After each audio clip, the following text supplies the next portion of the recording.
Number 2 is 100 minutes per day making content.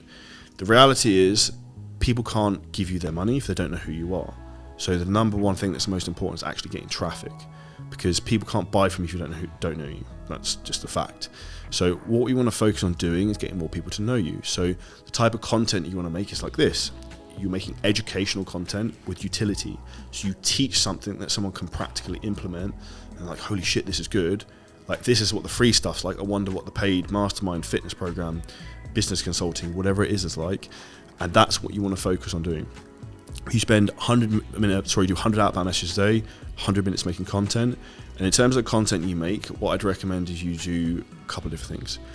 One, you focus on creating viral short form content that can get maximum reach.